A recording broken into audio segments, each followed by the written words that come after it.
رحم الله من قرأ الفاتحة.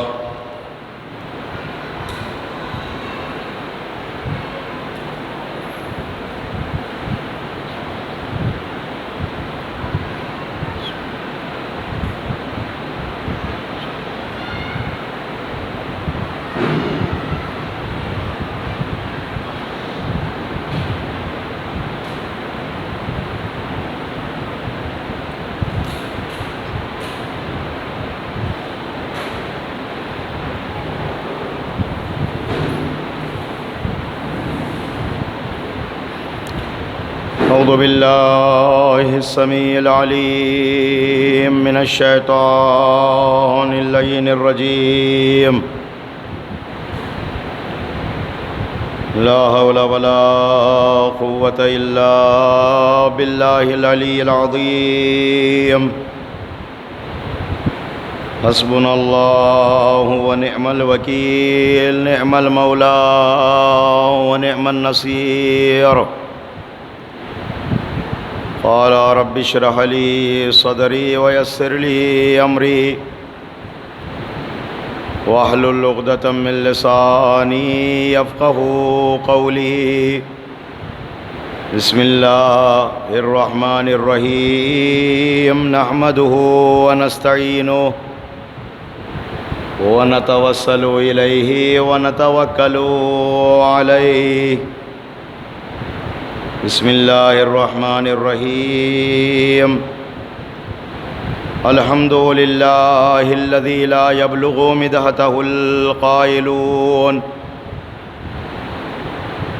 ولا يحصي نعماءه العادون ولا يؤدي حقه المجتهدون. الذي لا يدركه بعد الهمم ولا يناله غوص الفتن.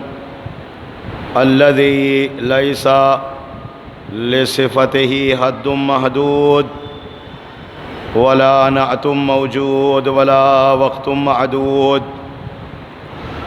ولا أجل ممدود. فترى الخلائق بقدرته ونشر الرياح برحمته ووتدا بالصخور ميدان أرضه. أول الدين معرفته وكمال معرفته التصديق به وكمال التصديق به توحيده وكمال توحيده الإخلاص له. ثم الصلاة والسلام والتحية والإكرام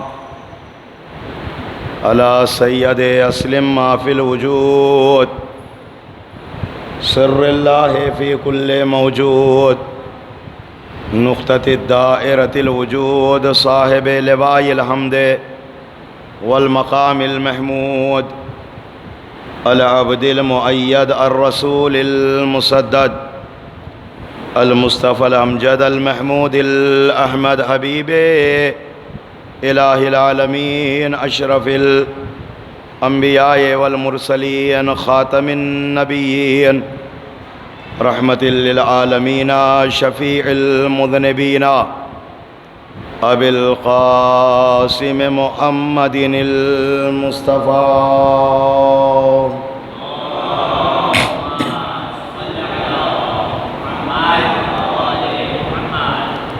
ثم الصلاة والسلام على أخيه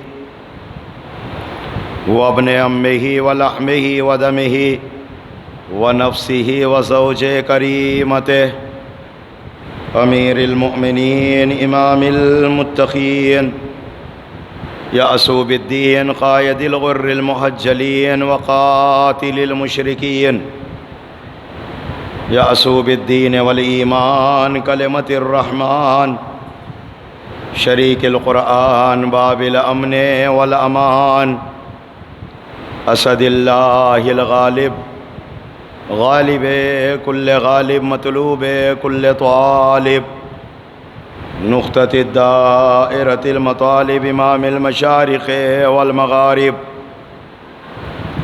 مظہر العجائب ومظہر الغرائب، مولانا ومقتدانا وهادينا وقائدنا وإمامنا وولينا ومونسنا وأميرنا وسيدنا أمير المؤمنين علي بن أبي طالب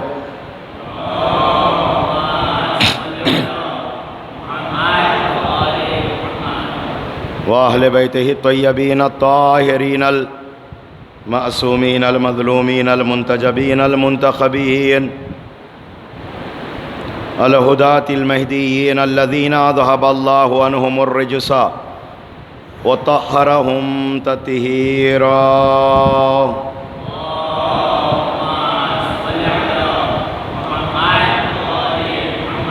لا سيما بقية الله الأعظم الأعز الأجل الأكرم الذي ثبتت به الأرض والسماء هو الذي رزق به الورى. اللهم عجل فرجا وسهل المخرجا وجعلنا من أعوانه وأنصاره. واللعنة الدائمة الأبدية الباقية على أعدائهم وغاصبي حقوقهم ومنكري فضائلهم ومصائبهم الشاكين فيهم والمنحرفين عنهم إلى قيام يوم الدين. أما بعد فقد قال الله تبارك وتعالى في محكم كتابه الكريم ومتقن خطابه الحكيم وهو أصدق الصادقين وقوله الحق. أعوذ بالله من الشيطان الرجيم. بسم الله الرحمن الرحيم. لا يستوي أصحاب النار وأصحاب الجنة أصحاب الجنة هم الفائزون. صلوات.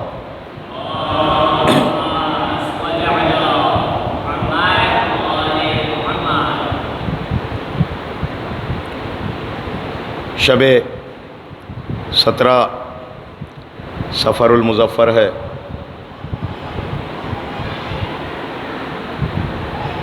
موالیان مولائے کائنات عاشقان اہل بیت عصمت و طہارت کے لیے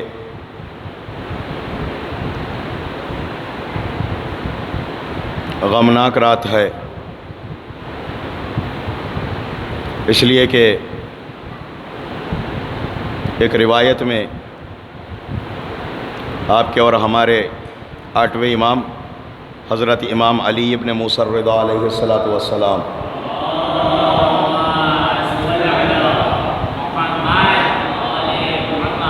کی شہادت کی شب ہے، اور 17 سفر آپ کی شہادت کی تاریخ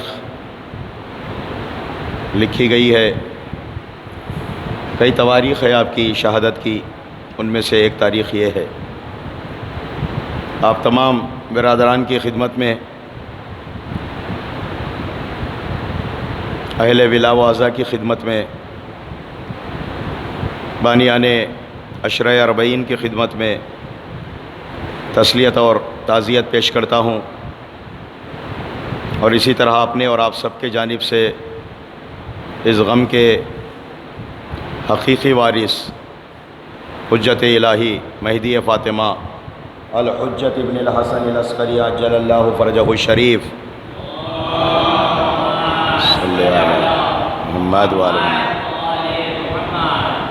کی بارگاہ اقدس میں آپ کے جد نامدار کی شہادت کی تسلیت اور تعزیت پیش کر کے دعا کرتا ہوں، مالک ہماری اس تسلیت کو شرف قبولیت عطا فرما.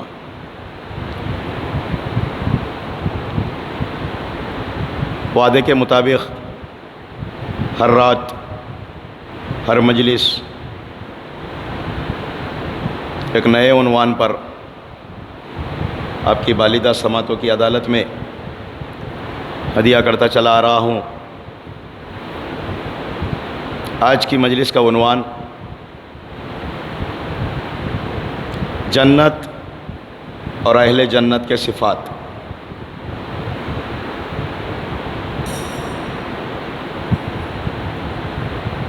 جنت میں جانے کے لیے، جنت تک پہنچنے کے لیے کون سی ایسی صفتیں ہیں ان صفات کو انسان اپنے اندر پیدا کر سکے تاکہ وہ جنت کا مستحق ہو جائے۔ کسی بھی مذہب و ملت سے تعلق رکھنے والا شخص کوئی بھی ہو، مسلم ہو غیر مسلم، مومن ہو غیر مومن، یہودی ہو نصرانی ہو زردشتی ہو، جتنے مذاہب ہے، جتنے مسالک ہے،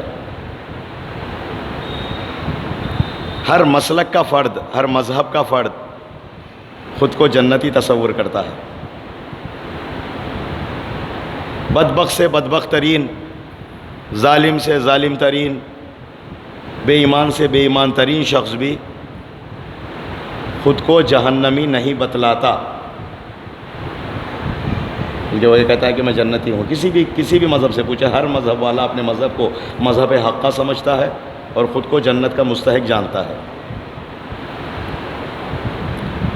قبل اس کے کہ بحث میں وارد ہوں،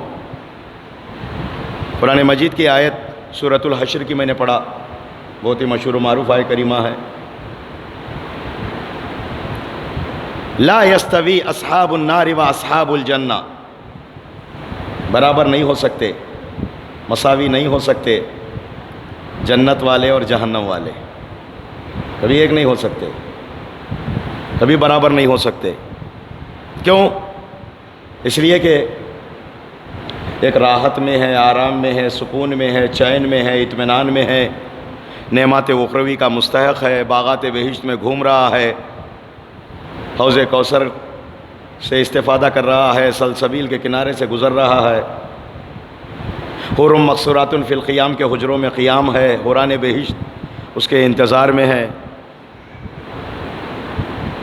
ایک جنت والا ہے، بڑے ہی آرام میں ہے، چین میں ہے، سکون میں ہے، اور دوسرا جہنمی، جو بھی جہنم کا مستحق ہوگا، جو بھی جہنمی ہوگا،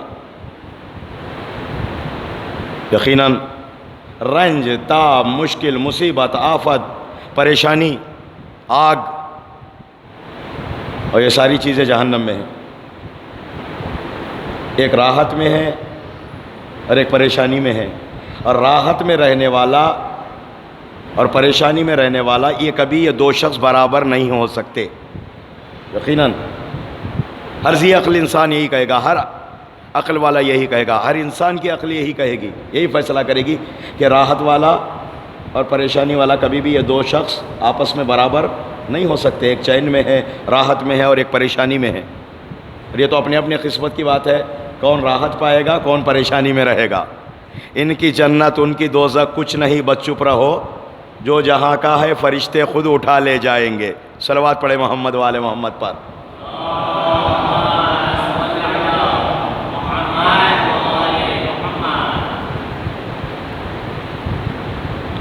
وَأَنَّ الْجَنَّةَ حَقٌّ وَالنَّارَ حَقٌّ وَأَنَّ السَّاعَةَ آتِيَةٌ لَا رَيْبَ فِيهَا۔ تلخین میں بھی ہم پڑھتے ہیں، مردے کو قبر میں لٹا کر، جنت بھی حق ہے، جہنم بھی حق ہے، قیامت آنے والی ہے۔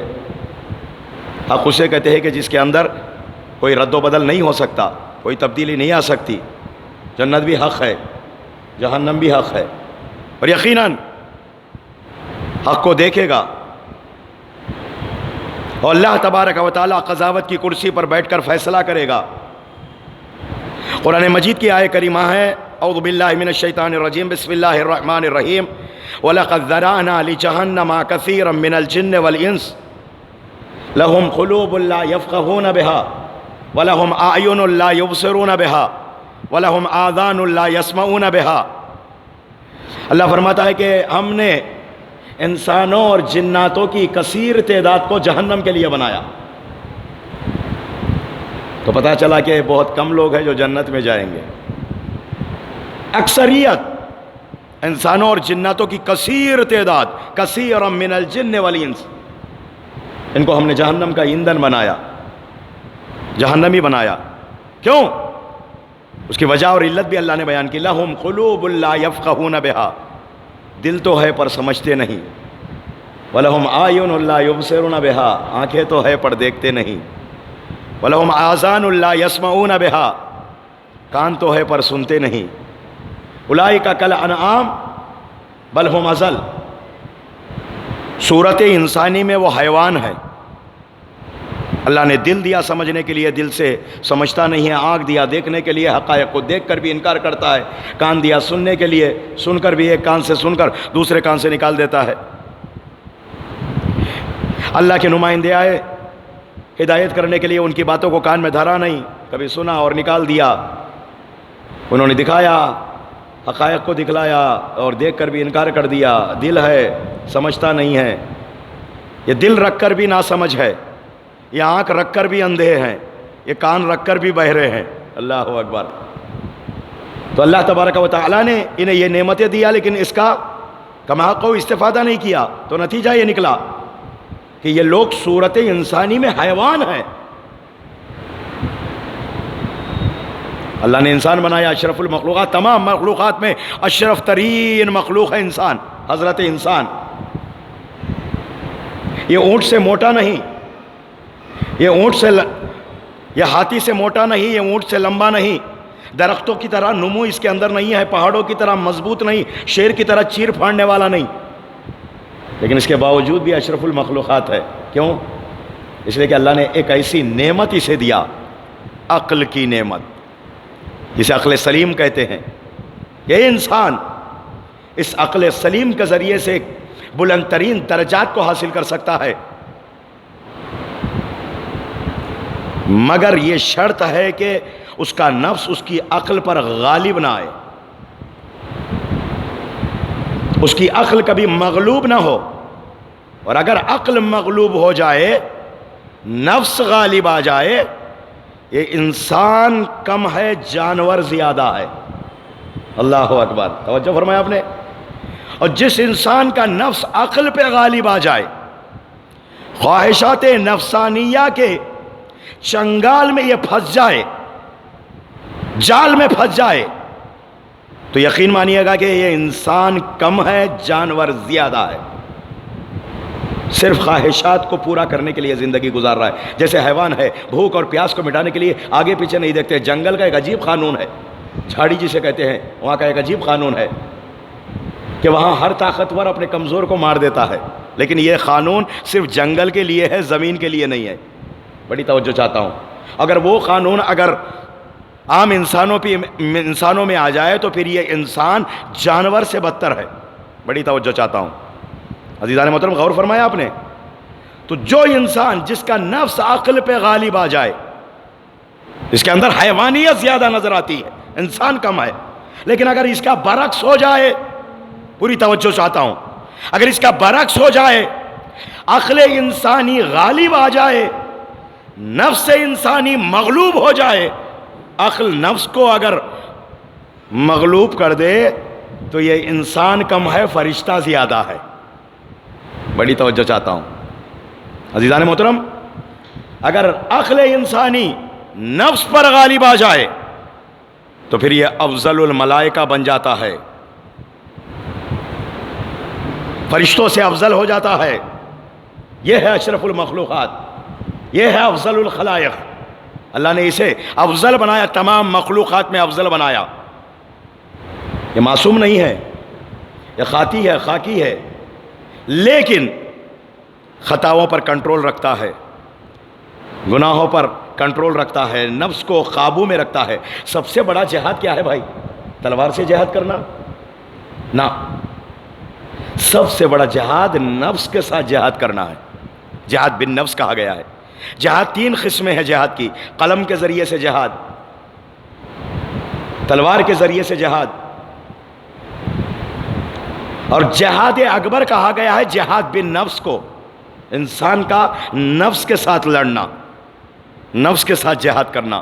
اور اگر اسے کنٹرول کر لے، یہ عقل انسانی اسے کنٹرول کر لے، تو یہ انسان بہت بلندیوں کو حاصل کر لیتا ہے دنیا میں، اور یقیناً یہ جنت کا مستحق ہے. جو انسان اپنے نفس کو کنٹرول کر لیتا ہے. ضروری ہے میرے بھائی، عقل سلیم اللہ نے دیا، اس عقل کی روشنی میں سوچ. عقل کسے کہتے ہیں؟ معصوم سے پوچھا گیا. چھٹے امام جعفر صادق علیہ الصلوۃ والسلام.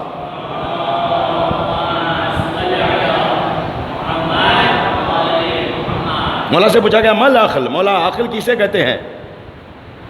ما عبد بہ الرحمن وقت سوا بہ الجنان مصنف ناطق نے فرمایا کہ عقل اسے کہتے ہیں کہ جس سے رحمان کی عبادت ہو اور جنتوں کو حاصل کیا جائے. اللہ اکبر. جنتوں کو کسب کیا جائے. عزیزان محترم, عقل سلیم اسے کہتے ہیں کہ تم جہاں بھی بیٹھو, جس جگہ پر بھی رہو, تم جنتوں کو حاصل کرنے کی فکر میں رہو. عزیزان محترم, مال کمانا بہت اچھی چیز ہے. انسان اس عقل کے ذریعے سے لوگوں کو چکما دے کر مال کما لیتا ہے, اور باپ بھی بڑا خوش ہو جاتا ہے. فرض کریں کسی انسان کے 2 بیٹے ہیں, اور ایک بیٹا تجارت کی کرسی پہ بیٹھ کر مال کمانے میں اتنا پرفیکٹ ہے اور اتنا ماہر ہے, تو باپ تو کہتا ہے کہ ماشاءاللہ میرا یہ بیٹا, یہ فلاں بیٹا, یہ تجارت کی کرسی پہ بیٹھ کر مشتری کو,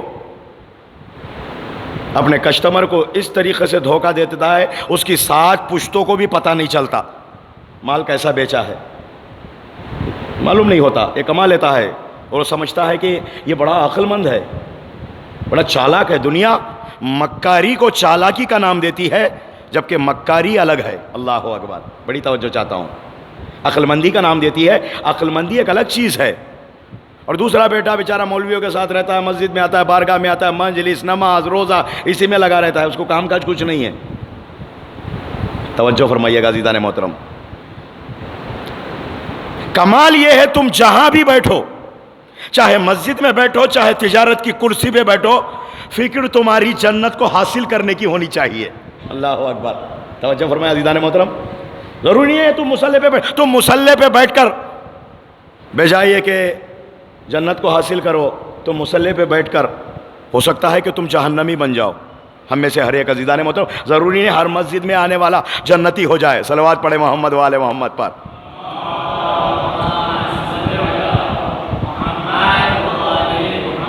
توجہ فرمائے عزیزان محترم. ضروری نہیں ہے کہ ہم ظاہری حلیوں کو دے کر بہک جاتے ہیں, لیکن حقائق اللہ کے سامنے ہے, دلوں کے حالات کو اللہ جانتا ہے. تو ہو سکتا ہے کہ انسان گوشہ نشینی کی زندگی گزار رہا ہے, لیکن اس کے پاس عقل سلیم ہے, اور وہ جنتوں کو حاصل کرنے کی فکر میں لگا ہوا ہے, تو وہ جنت کو حاصل کر سکتا ہے. تو عزیزان محترم, بات یہ ہے کہ تم جہاں بھی بیٹھو جنتوں کو حاصل کرنے کی فکر میں رہو. تم جہاں بھی رہو اپنی عقل کا استعمال حصول جنت میں رکھو, حصول جنت کے لیے لگاؤ. کہ جہاں انسان یہ فکر کر لیتا ہے اور اپنی عقل کا استعمال صحیح کرتا ہے, یقیناً جنت کا مستحق ہو جاتا ہے, جنت کو حاصل کر لیتا ہے. مولویوں نے, خطیبوں نے جنت کو اتنا سستا بنا دیا ہے میرے بھائی. جنت تک پہنچنے کے لیے بہت سارے مراحل کو طے کرنا ضروری ہے, کوئی معمولی بات نہیں ہے. اس منزل تک جانے کے لیے بہت سارے مراحل کو طے کرنا ہے. ہاں, میں انکار بھی نہیں کرتا کہ کچھ روایات ایسی ہے, یقیناً اس میں جنت کی بات اللہ نے کیا ہے یقیناً, لیکن اس کے پس منظر میں کچھ شرائط ہے, اس کا بھی پاس و لحاظ رکھنا ہے. میں کہوں گا یقیناً مولا حسین کے غم میں آنسو کا بہانا یہ حصول جنت کا سبب ہے. روایتیں بھی ہے, میں بھی مانتا ہوں, معصومین سے روایت ہے, جو ایک آنسو مولا حسین کے غم میں بہا لیتا ہے اس پر جنت کو اللہ نے واجب کیا ہے. میں بھی مانتا ہوں, اس کا انکار نہیں ہے. یہ تو مثبت پہلو ہے, منفی پہلو پہ بھی تو آپ نظر رکھیں. اس کا مطلب یہ نہیں ہے کہ ادھر ہم آنسو بہا لیں, ادھر جا کر غیبت کرے, ادھر جا کر شراب پیے, ادھر جا کر نعوذ باللہ برے کام سب کرے. اللہ اکبر. بڑی توجہ چاہتا ہوں. اس کے ساتھ ساتھ وہ سارے امور بھی بجا لائے جو انسان کو جنت کا مستحق بناتی ہے. بڑی توجہ چاہتا ہوں عزیزان محترم. تو ان مجالس سے یہی پیغام ہم نوجوانوں کو دیتے ہیں. ان مجالس سے ہمارا یہی پیغام ہے, جو مقصد مظلوم کربلا ہے وہ لوگوں تک پہنچاتے ہیں. یاد رکھو میرے بھائی, جنتی بننے کے لیے بہت کچھ کرنا پڑتا ہے, معمولی بات نہیں ہے, آسان نہیں ہے, سستی نہیں ہے جنت اتنی. انسان ایک لہجے کے اندر جنت کو خرید لے تو اتنی سستی بھی نہیں ہے. وہاں تک پہنچنے کے لیے انسان کو ریاضت کرنی پڑتی ہے, وہاں تک پہنچنے کے لیے انسان کو تمرین کرنا پڑتا ہے, وہاں تک پہنچنے کے لیے انسان کو مشق کرنی پڑتی ہے. کوئی معمولی بات نہیں ہے. جنت تک جانا ہے, جنت تک جانے کے لیے ہم نکلے ہیں. دنیا کا سفر ہے آخرت کا, اور آخرت میں کامیابی اسی کے لیے ہے جو جنت والا ہے. وَأَصْحَابُ الْجَنَّةِ هُمُ الْفَائِزُونَ. اللہ اکبر. جنت والے کامیاب ہونے والے ہیں. دنیا کے کسی فرقے نے, کسی رہنما نے کامیابی کا اعلان کیا ہو یا نہ کیا ہو، لیکن شیعوں کے رہبر نے کامیابی کا اعلان کیا، اپنی کامیابی کا اعلان بھی کیا، اپنے شیعوں کی کامیابی کا بھی اعلان کیا۔ واللہ لقد فزنا وکذالک شیعتنا، یاد رکھو یہ قول کس کا ہے؟ میرے مولا کا، اور وہ مولا جس کی زبان عصمت و امامت ہے، اور وہ قسم کھا کے کہہ رہا ہے، قسم اللہ کی، رب کی، ہم بھی کامیاب، وکذالک شیعتنا، ہمارے شیعہ بھی کامیاب ہے۔ فازوا وسعدوا فی الدنیا والآخرہ ورب الکعبہ، رب کعبے کی قسم، دنیا میں بھی کامیاب ہے، آخرت میں بھی کامیاب ہے۔ یہ کس نے کامیابی کا اعلان کیا؟ ہمارے مولا علی ابن ابی طالب علیہ الصلوۃ والسلام نے۔ صلوات پڑھے آپ حضرات۔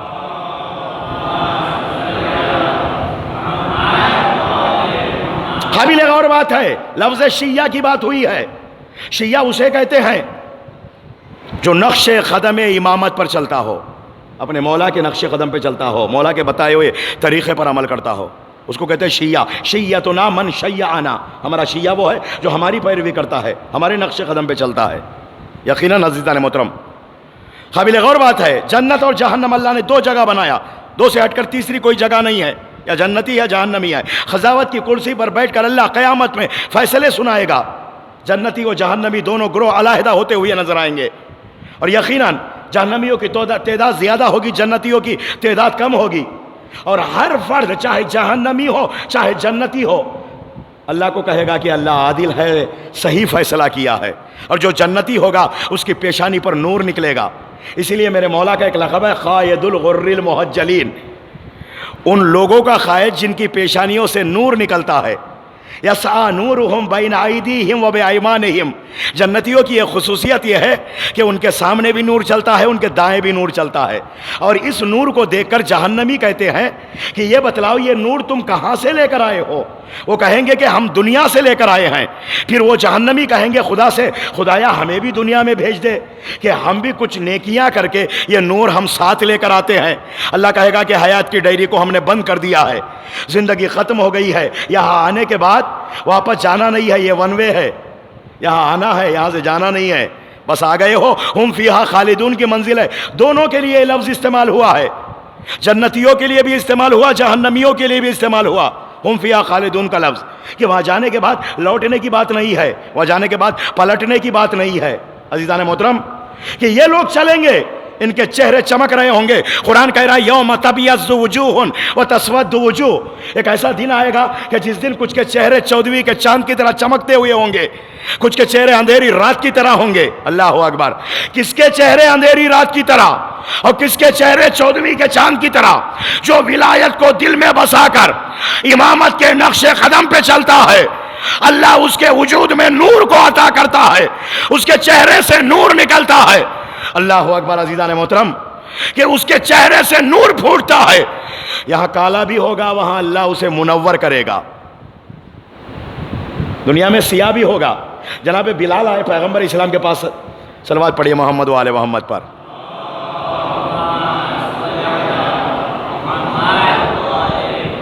آ کر عرض کرتے یا رسول اللہ، سنا ہے بوڑھے جنت میں نہیں جاتے۔ پیغمبر نے فرمایا بلال بوڑھے تو چھوڑو، کالے بھی نہیں جاتے۔ جناب بلال حبشی تھے، یا رسول اللہ یہ کیا ہو گیا؟ میں تو اسلام اچھا مذہب ہے یہ سوچ کر میں آپ کے اخلاق کو دیکھ کر، آپ کے کردار کو دیکھ کر اسلام قبول کیا، اور آپ کہہ رہے ہیں کہ کالے جنت میں نہیں جاتے۔ پیغمبر اسلام نے مسکرا کے کہا کہ بلال گھبراؤ نہیں، جو اس دنیا میں ایمان کو اختیار کرتا ہے، ایمان حاصل کر لیتا ہے، اللہ قیامت میں اس کے وجود کے رنگ کو بدل دیتا ہے۔ اللہ اکبر، وہ نورانی ہو جاتا ہے، منور ہو جاتا ہے، اس کے چہرے کا رنگ بدل جاتا ہے، اسے جوان کیا جاتا ہے۔ جنت میں کوئی بوڑھا نہیں رہتا۔ اسی لیے حدیث ہے پیغمبر کی، الحسن والحسین سیدا شباب اہل الجنہ۔ لفظ شباب پہ غور کرو، کتنی بار ہم یہ حدیث سنتے ہیں، جوانان جنت کے سردار۔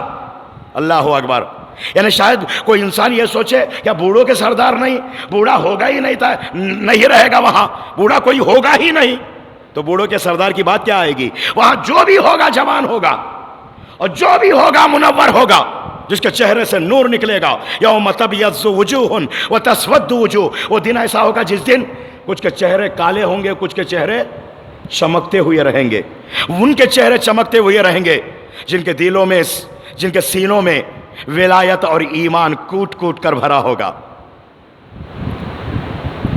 جنتی بننے کے لیے ولایت ضروری ہے، ولایت شرط ہے عزیزان محترم، اور ولایت اور ایمان یہ ضروری ہے، اس کے بغیر انسان جنتی نہیں بن سکتا۔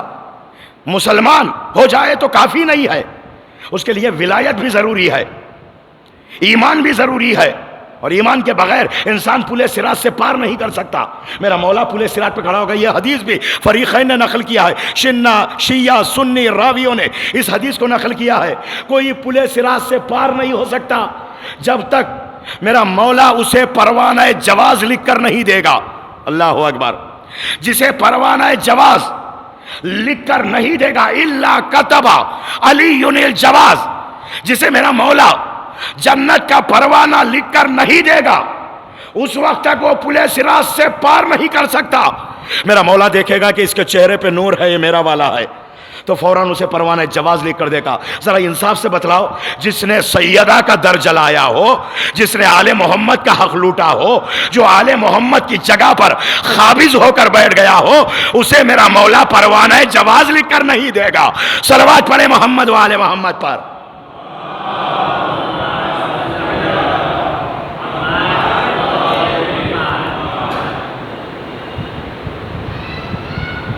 جو آل محمد کا حق چھین لیا ہو، اسے پروانہ جواز کبھی لکھ کر نہیں دے گا۔ جو آل محمد کو ستایا ہو، میرا مولا کبھی اسے پروانہ جواز لکھ کر نہیں دے گا۔ جس نے باغ فدق غصب کر لیا ہو، اہل بیت عصمت طہارت کے مقام کو چھین لیا ہو، عزیزان محترم منزلت کو چھین لیا، کسی کے چھیننے سے ان کا مرتبہ گھٹتا نہیں ہے، اللہ نے انہیں منزلت عطا فرمائی ہے۔ یاد رکھو میرے بھائی، آل محمد نے کیا بگاڑا تھا؟ کیا کسی کا حق لوٹ لیا؟ اللہ اکبر، نہیں، بلکہ اپنا حق لٹایا، اپنی جانوں تک کو قربان کر دیا انسان کو انسان بنانے کے لیے۔ اہل بیت عصمت طہارت نے کیا کچھ نہیں کیا ہے۔ آل محمد کے پھر دشمن کیوں ہوئے؟ وجہ کیا تھی؟ کہ وہ کمالات و فضیلتیں جو اللہ نے آل محمد کو عطا کیا، ان کمالات و فضیلتوں کو دیکھ کر یہ حسد کرنے لگے، اور حسد بہت بڑی بیماری ہے۔ خدا نہ کرے، خدا نہ کرے ہم میں سے کسی کے دل میں یہ حسد آ جائے۔ حسد ایک دیمک ہے، جس طریقے سے دیمک لکڑی کو کھا جاتا ہے نا، کھا جاتی ہے دیمک، اسی طریقے سے یہ حسد، یہ بیماری انسان کے وجود کو کھوکھلا بنا دیتی ہے۔ یہ بیماری حاسد کو ایک دم نہیں راحت جہان میں، یاد رکھو میرے بھائی، حسد بہت بری بلا ہے۔ آل محمد سے حسد کرنے لگے، اللہ اکبر۔ جلتے ہو کیوں علی کے کمالات دیکھ کر، بڑی توجہ چاہتا ہوں، دوسرا مصرع، جلتے ہو کیوں علی کے کمالات دیکھ کر، عزت خدا بھی دیتا ہے اوقات دیکھ کر۔ صلوات پڑھے محمد و آل محمد پر۔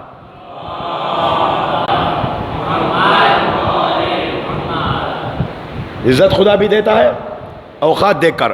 یہ بنی عباس آل محمد کے خون کا بدلہ لینے کے لیے آئے، اور جب ان کو حکومت اور کرسی مل گئی، بنی امیہ سے زیادہ دشمن ہو گئے آل محمد کے۔ یہ بنی عباس بن عبد المطلب کی اولاد، بڑی توجہ چاہتا ہوں، خون مظلوم کربلا کا انتقام لینے کے لیے کئی گروہ اٹھے۔ مختار ثقفی نے قیام کیا کوفے میں، مدینے میں بنی عباس نے بنی امیہ کی حکومت کا بالکل خاتمہ کر دیا، اور جب ان کو کرسی مل گئی تو ان سے زیادہ بڑے دشمن ہو گئے۔ ہارون الرشید کا دربار ہے، بہلول دانا ہے علی کا دیوانہ۔ ہارون کی جگہ پہ جا کر بیٹھ گئے، سپاہیوں نے بہت مارا، بہلول رونے لگے۔ ہارون آیا، آنے کے بعد پوچھا بہلول رو کیوں رہے ہو؟ فرمایا تیرے سپاہیوں نے مجھے بہت مارا۔ کہا سپاہیوں کو بلایا جائے، سپاہیوں کو بلایا گیا، کیوں مارے ہو؟ کہا اس لیے مارے ہیں جہاں پناہ تیری جگہ پر یہ بیٹھ گئے تھے، تیرے مسند پر جا کر۔ تو ہارون کہتا ہے کہ یقیناً جب تم دوسروں کی جگہ پہ بیٹھو گے تو مار تو کھاؤ گے۔ بہلول نے مسکرا کے کہا میں اپنے آپ پر نہیں رو رہا ہوں، تجھ پہ رو رہا ہوں، اس لیے کہ تو بھی جانتا ہے میں بھی جانتا ہوں یہ حق تیرا ہے نہ میرا ہے، یہ حق سیدہ کا اور آل سیدہ کا ہے۔ یہ حق نہ تیرا ہے نہ میرا ہے، یہ حق علی کا ہے، اولاد علی کا ہے۔ اب برسوں سے بیٹھ رہا، تھوڑی دیر یہاں پہ بیٹھ گیا تو تیرے سپاہیوں نے مجھے مارا، میں تو سوچ رہا ہوں تو برسوں سے اولاد علی کی جگہ پہ بیٹھا آ رہا، خبر میں تیرا حشر کیا ہوگا۔ صلوات پڑھے محمد و آل محمد پر۔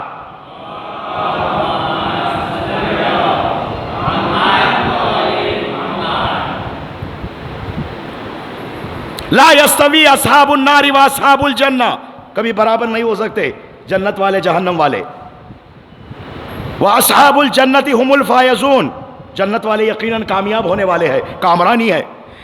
کامیابی قدم چومے گی جو انسان عقل سلیم کا استعمال کر لیتا ہے، اور جو انسان احکام خدا کا پابند ہو جاتا ہے، اوامر و نواہی کا پابند ہو جاتا ہے، معصومین کی سیرت کو اپنا لیتا ہے اور معصومین کے تعلیمات پر عمل پیرا ہو جاتا ہے، یقیناً وہ انسان کامیاب ہے، کامیابی قدم چومے گی. عزیزان محترم، اس کے مرنے سے پہلے اس کی کامیابی خبر اسے سنائی جائے گی، اس کو پتہ چل جائے گا میں کامیاب ہوں. یہ کون ہے؟ علی والا ہے، آل محمد کا چاہنے والا ہے، حقیقی چاہنے والا. عزیزان محترم، اس کی کامیابی کا علم اسے ہو جاتا ہے. یاد رکھو میرے بھائی کہ تم کہیں بھی زندگی گزارو، کہیں پہ بھی دفن ہو جاؤ، لیکن تعلیمات آل محمد پہ چل کے مرنا ہے. تم یہ تمنا کر لو میں کربلا کی سرزمین پہ دفن ہو جاؤں، تو صرف یہ تمنا کر لینے سے بہشت کا مستحق انسان نہیں ہوتا. بڑی توجہ چاہتا ہوں. اس کے لیے کردار چاہیے، اس کے لیے کیریکٹر چاہیے.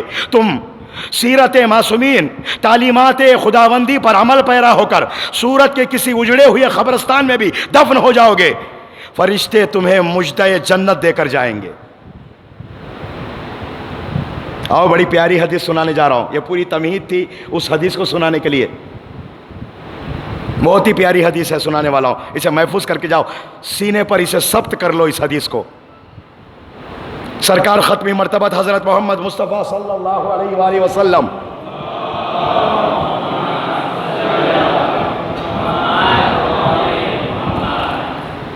فرماتے ہیں تقبلوا لی بستہ اتقبل لکم بالجنہ. تم میرے لیے 6 کام کرو، میں تمہارے لیے جنت کی بشار لیتا ہوں. یہ 6 باتیں ذکر کروں گا، وقت ہو جائے گا. تم میرے لیے 6 کام کرو، 6 کاموں کی ذمہ داری لو، میں تمہارے لیے جنت کی ذمہ داری لیتا ہوں، جنت کی ضمانت لیتا ہوں. اور خاتم النبیین رحمت للعالمین جو بولتا ہے تو سچ حق، اپنی سچی زبان سے جب کسی بات کی ذمہ داری اور ضمانت لے لے تو اس میں الٹ پھیر ہو ہی نہیں سکتا ہے. 6 کام تم کر لو، مطمئن ہو جاؤ جنت میں دلاؤں گا. پہلی چیز، نوجوان دوستو سنو، ایک ایک چیز کو سن کے جاؤ اور اسے اپنی زندگی میں عمل کرنا، اور جب بھی یہ بات یاد آئے تو مجھے دعا دینا. اس لیے کہ میرا عقیدہ ہے پوری مجلس میں ایک فرد بھی 1 گھنٹے کی مجلس کے مطالب میں سے کسی ایک مطلب پر عمل پیرا ہو جائے، اس ذاکر و خطیب کی محنت کامیاب ہے. پہلی چیز، حواس جم ہو اور پوری توجہ ہو، دریچہ ذہن کو وا کر لے، خرطہ سے دل کو کھول لے، دفتر کو کھولے، قلم محبت لے کر لکھنا شروع کرے. پہلی چیز کیا ہے 6 کام میں سے؟ اذا حدثتم فلا تکذبوا، جب تم بات کرو تو کبھی جھوٹ نہ بولنا. اللہ اکبر. قربان جاؤں اس حدیث کے پہلے فقرے پر پیغمبر اسلام کی. میں ممبر پہ بیٹھا ہوں، آپ حضرات نیچے بیٹھے ہیں. کبھی تصور یہ نہ کرنا مولوی صاحب ممبر پہ بیٹھے ہیں. یقیناً آپ نے مجھے ممبر دیا، لیکن پیغمبر دعائے ندبہ میں کہہ رہے ہیں کہ ہمارے سارے شیعوں کو، علی کے سارے شیعوں کو قیامت میں ممبر دے گا اللہ. دعائے ندبہ میں ہے وَشِیعَتُكَ عَلَى مَنَابِرَ مِن نُورٍ مُبْیَضَّةً وُجُوهُهُمْ حَوْلِی فِی الْجَنَّةِ. سوچیں روز مرہ کی زندگی میں 24 گھنٹے میں ہم کتنی بار جھوٹ بول جاتے ہیں، اس کی طرف توجہ بھی نہیں کرتے. کبھی کبھی تو انسان اس کو معلوم رہتا ہے میں جھوٹ بول رہا ہوں، لیکن کبھی کبھی جھوٹ بول لیتا ہے، احساس بھی نہیں کرتا. آج کل موبائل کا زمانہ ہے،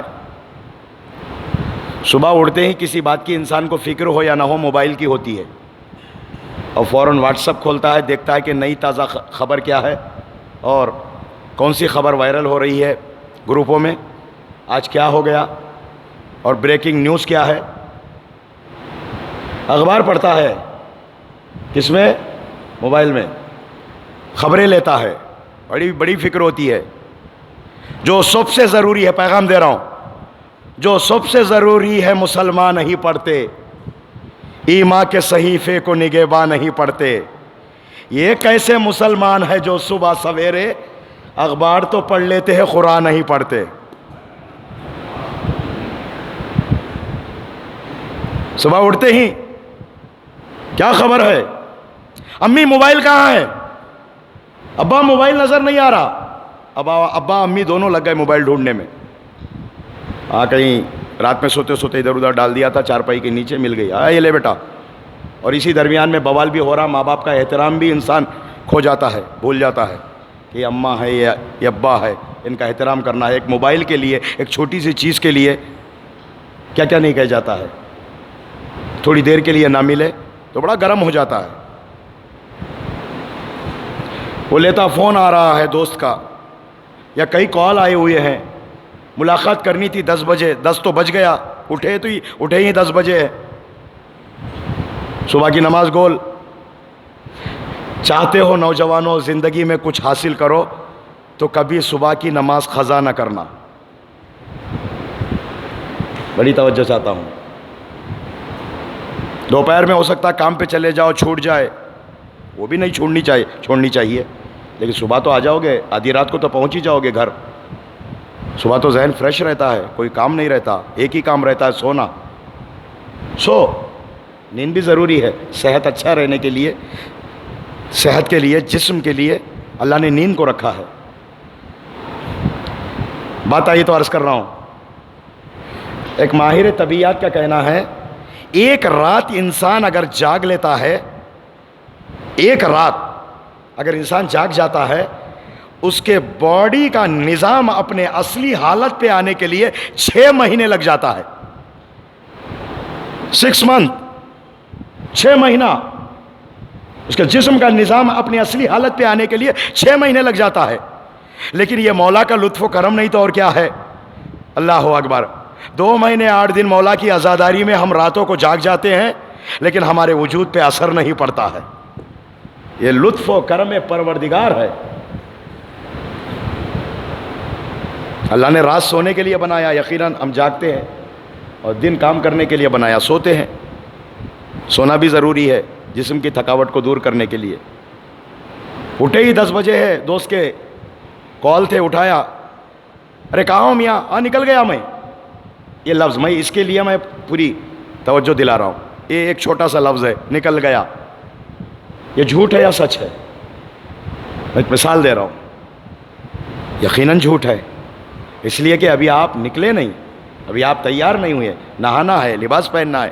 اور اس درمیان میں کئی کال آ جاتے ہیں. ہر بار انسان اپنی پہلی بات کو سچ ثابت کرنے کے لیے کئی جھوٹ بول جاتا ہے. ایک جھوٹ کو بچانے کے لیے کئی جھوٹ بول جاتا ہے. یہ گناہ ہے، کبیرہ ہے. آیت اللہ دستغیب شیرازی کی ایک کتاب ہے گناہان کبیرہ.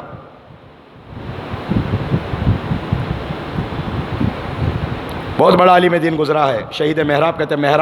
محراب میں بم لگا کر ان کو اڑا دیا گیا تھا اوائل انقلاب میں. اور یہ وہ عالم دین تھا کہ اس نے کچھ کتابیں ایسی لکھی ہے، واقعاً ان کی کتابیں پڑھ لے گا کوئی، اس کی آخرت بن جائے گی. معاد ایک کتاب انہوں نے لکھا، استعاذہ ایک کتاب انہوں نے لکھا. بہت ساری کتابیں ہیں شہید محراب نے لکھی ہے. ان میں سے ایک کتاب ہے گناہان کبیرہ. ملے تو کہیں خرید لو. لگتا ہے گجراتی میں بھی اس کا ترجمہ ہوا ہے. اس کتاب کو لے لیجئے آپ. کتنے کبیرہ گناہ ہیں، کتنے بڑے گناہ ہیں. ان سارے گناہوں کو انہوں نے روایات اور آیات کے ذیل میں پیش کیا. یہ کیوں گناہ ہے اور اس کے مضر اثرات کیا ہے انسان پر. اس کتاب کو ضرور خرید لو. گناہان کبیرہ نام یاد رکھ لو. شہید دستغیب شیرازی کی ہے. 2 جلدوں میں ہے. مطالعہ کرو، ایک صفحے کا مطالعہ کرو روزانہ. 1 پیج، زیادہ نہیں. ایک صفحے کا مطالعہ کرو. جھوٹ صبح سے لے کر شام تک روزمرہ کی زندگی میں اتنا جھوٹ بول جاتے ہیں. ہم متوجہ نہیں ہوتے, پلٹ کے بھی نہیں دیکھتے. ہم نے جھوٹ, ہمیں احساس بھی نہیں کہ ہم نے جھوٹ کہا ہے, ہماری زبان سے جھوٹ نکلا ہے. اللہ زبان سے مٹھاس کو کھینچ لیتا ہے, وجود سے برکتوں کو اٹھا لیتا ہے جو انسان جھوٹ بولتا ہے. میں بھی آپ کی طرح ہوں, میں کوئی دودھ کا دھلا نہیں میرے بھائی. ممبر پہ بیٹھا ہوں, بیان کر رہا ہوں, یہ وقت آپ نے مجھے دیا ہے, مائک سامنے ہے تو میں بول رہا ہوں, تو اس کا یہ مطلب نہ سمجھیے گا کہ میں کوئی دودھ کا دھلا ہوں. میں بھی شاید اس بلا میں گرفتار ہوں, اس دلدل میں پھنسا ہوں. نکلنا ہے, باہر نکلنا ہے. پہلی چیز نوٹ کرو, لے جاؤ اس حدیث کو, تحفہ ہے آج مجلس سرکار سید الشہداء میں, یہ میں آپ کو دے رہا ہوں, انمول تحفہ ہے. اذا حدثتم فلا تکذبوا, جب بھی بات کرو تو کبھی جھوٹ نہ بولنا. ہاں استثناء ہے, ما من عام وقت خص, کوئی عام ایسا نہیں ہے جسے تخصیص نہ دی گئی ہو. مردار کا کھانا حرام ہے, لیکن ایک جگہ پہ استثناء ہے کہ جب انسان کی جان پہ بات آ جائے تو وہاں پر انسان حرام چیزوں کا بھی استعمال کر سکتا ہے. بغیر بسم اللہ کے اگر ذبح ہو گیا ہوا گوشت ہے, اس کی جان کو خطرہ ہے, نہیں کھائے گا تو مر جائے گا, اس مقدار میں کھا سکتا ہے جو اس کی جان بچ جائے, اس لیے کہ جان کا بچانا واجب ہے. ما من عام وقت خص, کوئی عام ایسا نہیں ہے جسے تخصیص نہ دی گئی ہو. ہاں جھوٹ ایک جگہ پہ جائز ہے جہاں دو مومن کو آپس میں ملانا ہو. اللہ اکبر. دو مومن کو جدا کرنے والے سچ سے, اللہ اکبر, دو مومن کو جوڑنے والا جھوٹ اچھا ہے اللہ کی نگاہ میں. وہ جھوٹ بہتر ہے کہ جس میں مومن کی آبرو بچ جائے. جان و مال اگر بچ رہی ہے عزیزان محترم, تو یقیناً وہ جھوٹ جسے پسند کیا گیا ہے ضروری ہے. اور ایسے وقت پہ ہم لوگ سچ بولنے کے لیے تیار رہتے ہیں کہ جہاں انسان کی جان کا اور یا اس کی آبرو کا خطرہ ہو, ایسے وقت نہیں چھوڑتے کہ زندگی میں کبھی سچ بولے یا نہ بولے, تو ایسے مواقع کو تلاش کرتے ہیں. یہاں تو بولنا ہی ہے سچ. ایک, اذا حدثتم فلا تکذبوا, جب بات کرو تو کبھی جھوٹ نہ بولنا. دو, اذا وعدتم فلا تخلفوا, جب تم وعدہ کر لو تو کبھی وعدہ خلافی نہ کرنا. مومن کہتے ہو خود کو تو وعدہ خلافی نہ کرنا. بہت سے اوقات میں وعدہ خلافی ہوتی ہے, اللہ وعدہ خلافی نہیں کرتا. میں نے ایک مجلس میں عرض کیا تھا, ان اللہ لا یخلف المیعاد, اللہ وعدہ خلافی نہیں کرتا. یہ بندے ہیں وعدہ خلافی کر جاتے ہیں.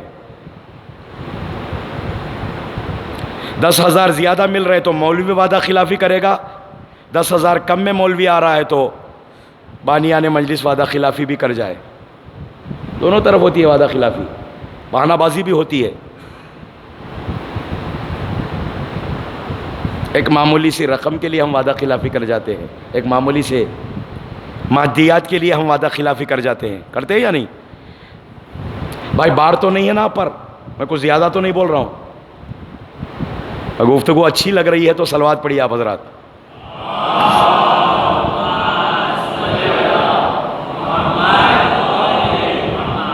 یہ باتیں آپ کے لیے نہیں, میرے لیے بھی ہے.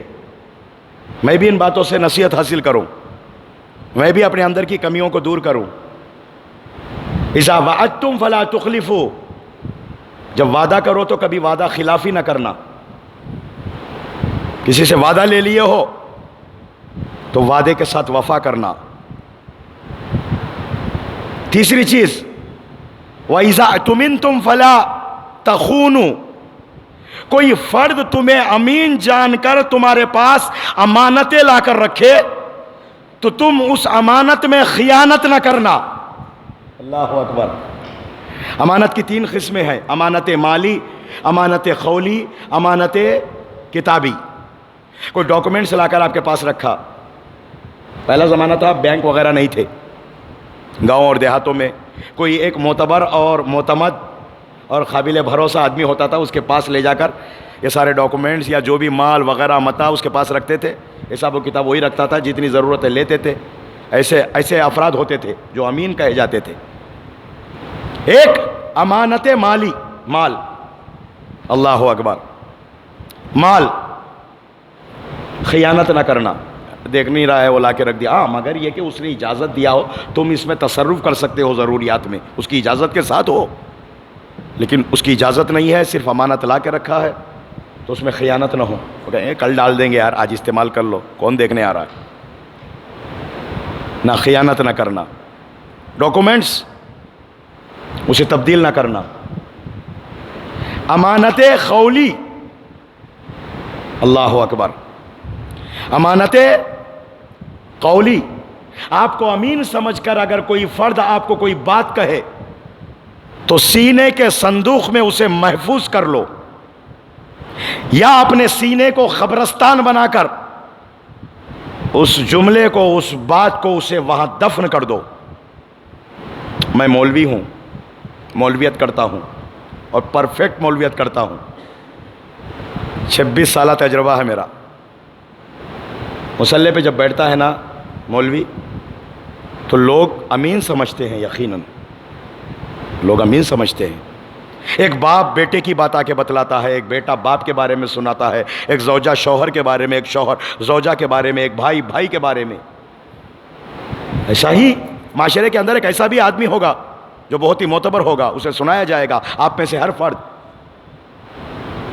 یوں چلا گیا وہ فرد، اس کی بات کو ہم فاش کر دیں، اس کی بات کو دوسروں تک پہنچاتے، وہ کہتا ہے کہ یہ بات کسی کو نہ بتائیے گا، میں آپ کو کہہ رہا ہوں، اور جتنا وہ زور دے گا اتنا ہی اس کے جانے کے بعد یہ کب جائے گا اور پیٹ میں درد ہوتا رہے گا، اور یہ بات کب اگل دوں اور لوگوں تک پہنچا دوں۔ یہ خیانت ہے، اور خائن بخشا نہیں جائے گا، خیانت کرنے والا بخشا نہیں جائے گا۔ سوچو، جنت اتنی سستی نہیں ہے، اللہ اکبر، یہ پیغمبر کی حدیث ہے، خاتم النبیین فرما رہے ہیں، تم یہ کام کرو، جنت جھوٹوں کی جگہ نہیں ہے، اللہ اکبر۔ قرآن کہہ رہا ہے یا ایھا الذین آمنوا اتقوا اللہ وکونوا مع الصادقین، اے ایمان والو تقوی اختیار کرو، سچوں کے ساتھ ہو جاؤ، اس لیے کہ جنت کو جانا ہے، سچوں کے ساتھ ہو کر سچے بننا ہے، اللہ اکبر۔ یہ سچے کون ہے؟ مباہلہ میں پتہ چلا، ایک مرتبہ نصارہ نجران کا سردار سچوں کے چہروں کو دیکھا تو اس نے کہا ایسے سچے دیکھ رہا ہوں، یہ حکم کرے تو پہاڑ اپنی جگہ سے ٹل جائے، درخت اپنی جگہ سے ہل جائے۔ اس نصرانی کی آنکھ میں اتنا کمال تھا، ایک مرتبہ آل محمد کو دیکھا، ان کی صداقت اسے سمجھ میں آ گئی، روزانہ پیغمبر کے کنارے آ کے بیٹھتا رہا، ان کی صداقت مسلمان کو سمجھ میں نہیں آئی۔ صلوات پڑھے محمد و آل محمد پر۔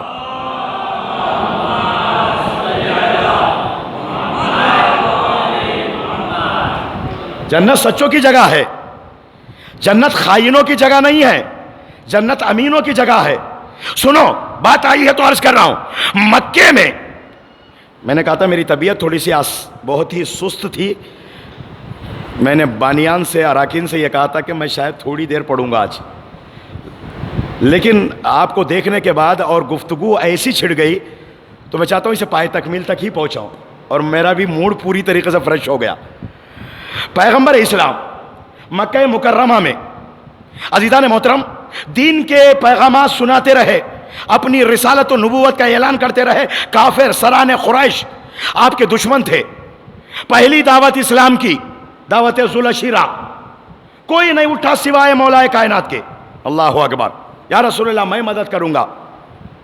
3 دن تک کہتے ہیں کہ دعوت کا سلسلہ رہا، اور تینوں دن عزیزان محترم 2 دن تو کھا کر بھاگ گئے، اور تیسرے دن جناب ابو طالب ایک طرف کھڑے ہو گئے، کسی کو اٹھنے نہیں دیا، اور پیغمبر اسلام نے اپنا پیغام سنایا، اللہ اکبر۔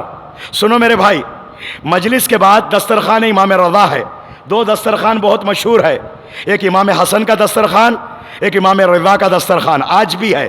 جو زائر جاتا ہے اسے ایک وقت کا یوں سمجھ لو کہ روزہ جنت سے کم نہیں ہے، اور وہاں جہاں کھانا کھلایا جاتا ہے، تبرک چکایا جاتا ہے مولا کا 8ویں امام کا، 5 اسٹار ہوٹل سے کم نہیں ہے، اللہ اکبر۔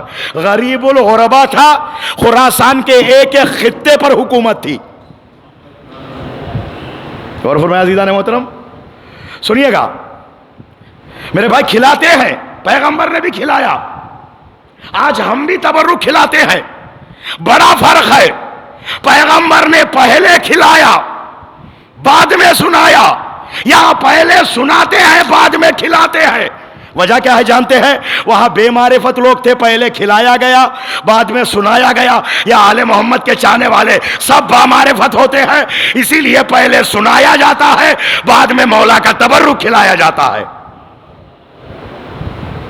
یہ بھی ایک حکمت ہے. یہ تبرک ہے دنیا کی دولتوں سے افضل ترین دولت.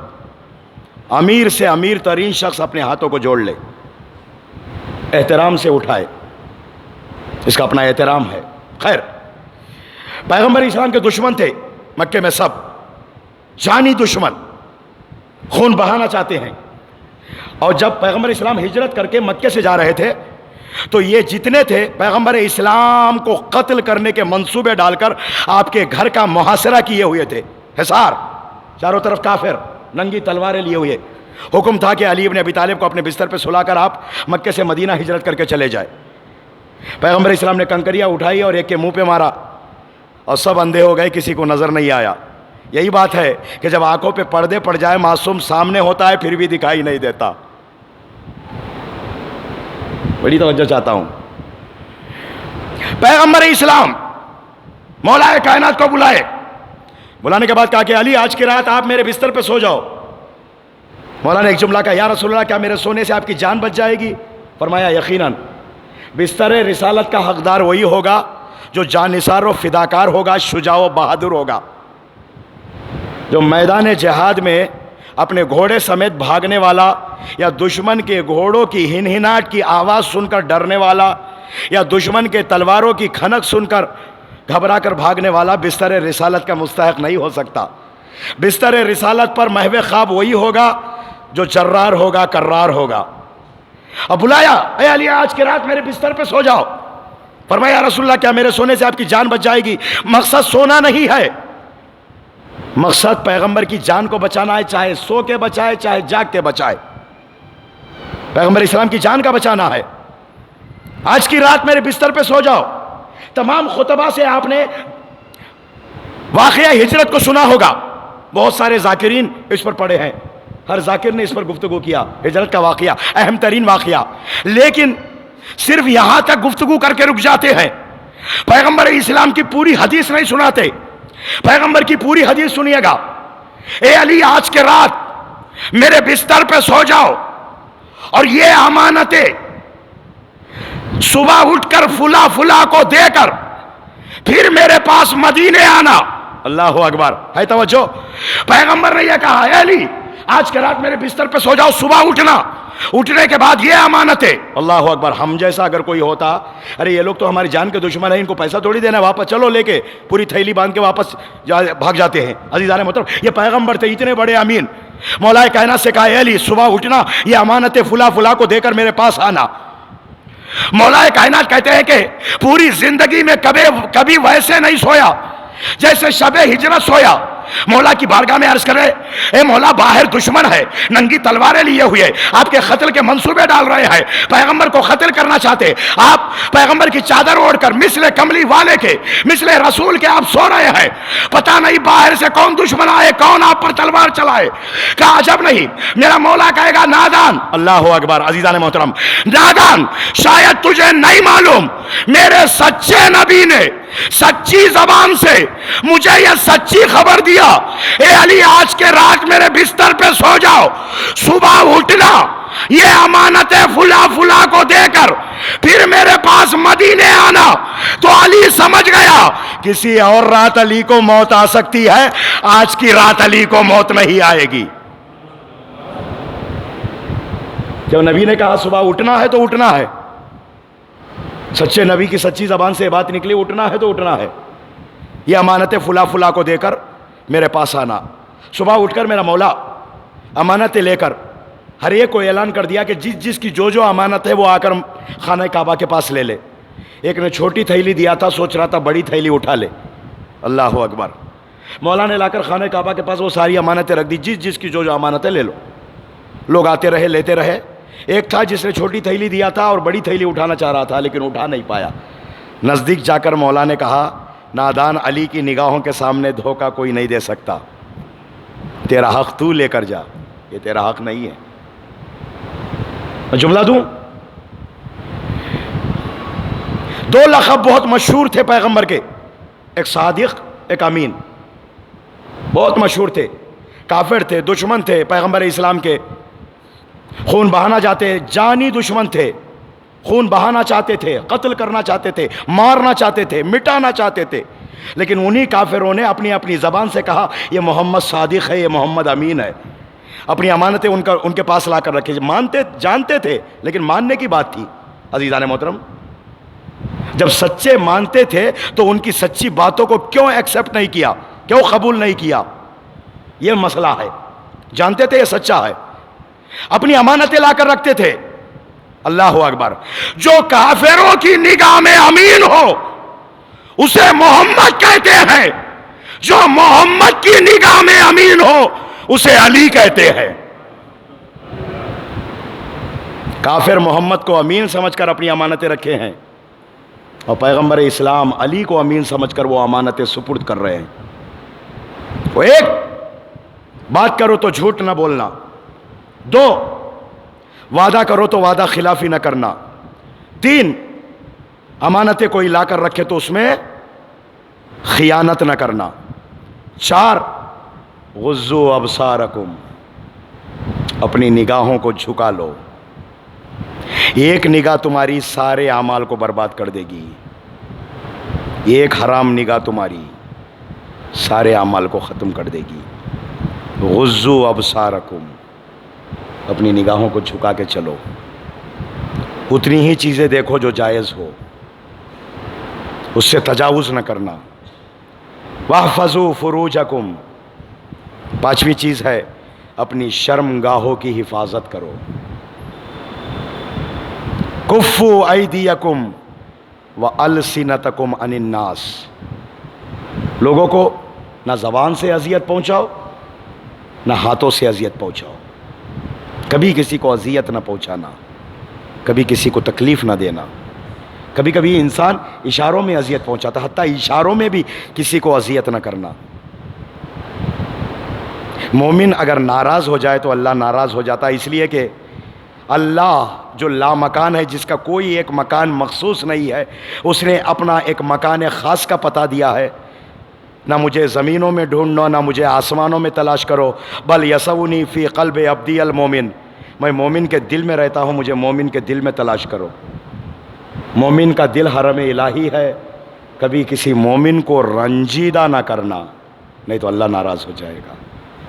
جب خدا ناراض ہے تو رسول بھی ناراض ہے، امام بھی ناراض ہے. وہ کیسے کمبخت تھے، وہ کیسے بدبخت تھے. مدینے میں پیغمبر کو رلاتے تھے، بقیع میں فاطمہ کو.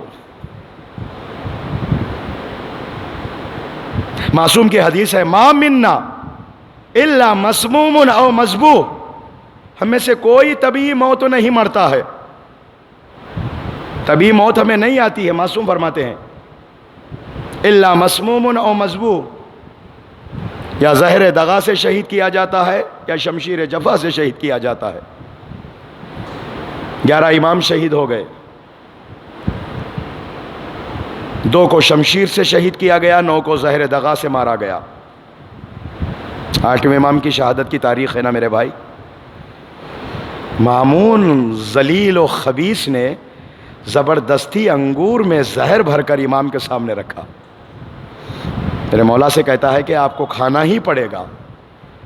میرے مولا نے انگور کے 2 دانے اٹھا کر دہن میں ڈال کر، ابا کو اٹھا کر اپنے سر پہ ڈال کر زبان پہ یہ کہتے جاتے ہیں انا للہ و انا الیہ راجعون، رضا بقضائہ و تسلیما لامرہ. بتایا گیا ہے تابوت امام رضا علیہ السلام بھی لایا جائے گا. کاندھا دو گے میرے بھائی مشہد مقدس میں. اللہ اکبر. 8ویں امام کی زیارت نصیب کرے. جو لوگ آج وہاں امام کی شہادت کے موقع پر ذریعہ اقدس کے پاس ہے، اللہ ان کی زیارت کو قبول فرمائے. ارے خراسان غریب الوطنی تھا. اللہ اکبر. اپنے جد سے بہت ملتا جلتا ہے، اپنے جد سے بہت ملتا جلتا ہے. اسی لیے زیارت میں غریب نینوا کے بعد غریب طوس کا ذکر آتا ہے. نماز کے بعد ہم زیارت پڑھتے ہیں نا، غریب کو غریب سے ملا دیا گیا، وہ بھی غریب الوطن، یہ بھی غریب الوطن، بس فرق اتنا ہے ان کو شمشیر جفا سے قتل کیا گیا، ان کو زہر دغا سے شہید کیا گیا۔ اللہ اکبر۔ اور بھی کچھ فرق ہے، ارے ان کی شہادت کے بعد ان کے لاشے پر گھوڑوں کو دوڑایا گیا، لیکن ہاں 8ویں امام کے لاشے پر کسی نے گھوڑا نہیں دوڑایا۔ ہاتھوں کو جوڑ کے عرض کروں مولا، ارے مامون نے آپ کو زہر دیا، آپ پر زہر کا اثر ہوا، آپ کی شہادت واقع ہو گئی، بستر شہادت پر کروٹیں لیتے رہے، لیکن سرانے بیٹا موجود، آپ کو غسل بیٹے نے دیا، آپ کو کفن بیٹے نے پہنایا۔ چاہنے والے تھے خراسان میں چاروں طرف سیاہ پرچم نصب ہو گئے، چاہنے والے شیعہ علوی حاضر ہو گئے۔ اس زمانے میں شیعوں کو علوی کہا جاتا تھا، سارے علویوں نے دکانوں کے دروازے بند کر دیے، گھروں پہ سیاہ پرچم لگا دیے، کالے لباس پہن لیا ہے۔ 8ویں امام کی شہادت ہے، پرسہ دینے آتے ہیں، 9ویں امام کو پرسہ دیتے، اجرکم اللہ، بڑے دھوم سے جنازہ اٹھا، ہاتھوں کو جوڑ کے عرض کروں مولا، غریب الوطنی ہے لیکن جنازہ دھوم سے اٹھا، ایک بیٹا ہے، ایک بابا ہے، اللہ اکبر، ایک باپ کا جنازہ پڑا، ایک بیٹا، ہاتھوں میں ہتھکڑیاں میں بیڑیا، اجرکم اللہ۔ آیا زادارو، میں ہاتھوں کو جوڑ کے عرض کروں مولا، کسی نے امام جواد کے ہاتھوں میں ہتھکڑیاں نہیں پہنائی، اے مولا، کسی نے امام جواد کو تماچا نہیں مارا، کسی نے امام کے پشت پر درے نہیں لگائے۔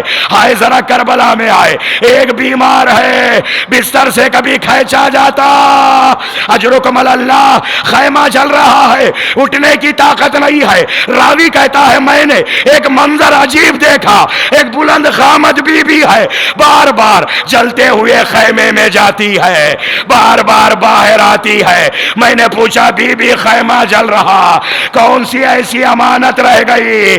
ایک مرتبہ بی بی نے کہا تجھے شاید نہیں معلوم، میرا بھتیجا بیمار کربلا بستر پہ پڑا ہوا ہے، نہ اٹھ سکتا ہے نہ بیٹھ سکتا۔